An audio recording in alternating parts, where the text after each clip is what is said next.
మొన్నటిదాకా ట్రంప్ మాట విపరీతమైనటువంటిది, లేకపోతే కనుక ట్రంప్కి సంబంధించినటువంటి మాటలోనూ గొప్పతనం, అన్నిట్లోనూ చాలా గొప్పతనంగా అనిపించింది.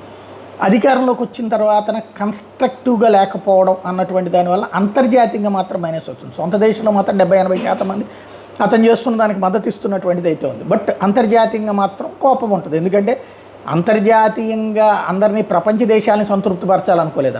అతను తన దేశాన్ని సంతృప్తిపరచాలనుకున్నాడు, తన ప్రజల్ని సంతృప్తిపరచాలనుకున్నాడు, తన ప్రజల్ని బాగు చేయాలనుకుంటాడు. కాబట్టి అక్కడే తేడా ఉంటుంది. అయితే ఇక్కడే ఏదైతే ఇప్పటికే యూరప్ దేశాలు దూరం అవుతున్నాయి, నాటో దేశాలు దూరం అవుతున్నాయి, ఎవరికాళ్ళు స్వతంత్రంగా ఎదిగేటటువంటి ప్రయత్నం చేస్తున్నారు.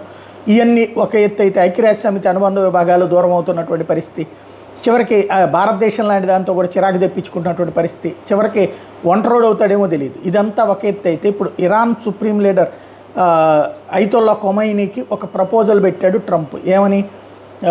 శాంతి చర్చలు కాదు, న్యూక్లియర్ అణు చర్చలు. అప్పట్లో అణు ఒప్పందం ట్రంప్ టైంలోనే కుదరాల్సి ఉంటే ఆ తర్వాత ట్రంప్ దిగిపోయిన తర్వాత వచ్చినటువంటి బైడెన్ వచ్చేటప్పటికి దాన్ని అంగీకరించలేదు. దాంతో ఎక్కడదక్కడ ఆగిపోయింది. మరింతగా ఇరాన్ మీద ఆంక్షలు పెట్టి, ట్రంప్ ఉన్న టైంలో మనం కూడా ఆయిల్ కొన్నాం ఇరాన్ దగ్గర, బియ్యం ఇచ్చి ఆయిల్ తీసుకున్నాం, $40 బియ్యం ఇచ్చి ఆయిల్ తీసుకున్నాం, అప్పుడు తక్కువ రేటుకు కూడా వచ్చేది. బట్ బైడెన్ వచ్చిన తర్వాత ఆపేశాడు.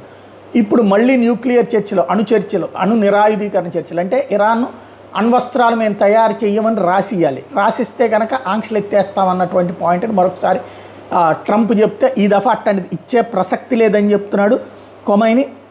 Islamic republic of Iran America డిమాండ్లను ఎట్టి పరిస్థితుల్లో అంగీకరించదు అని చెప్తున్నాడు. అదే సందర్భంలో ఏదైతే నెగోషియేషన్స్కి సంబంధించి కూడా తమ మాట నెగ్గాలి అన్నటువంటి పాయింట్ చెప్పుకొస్తున్నాడు.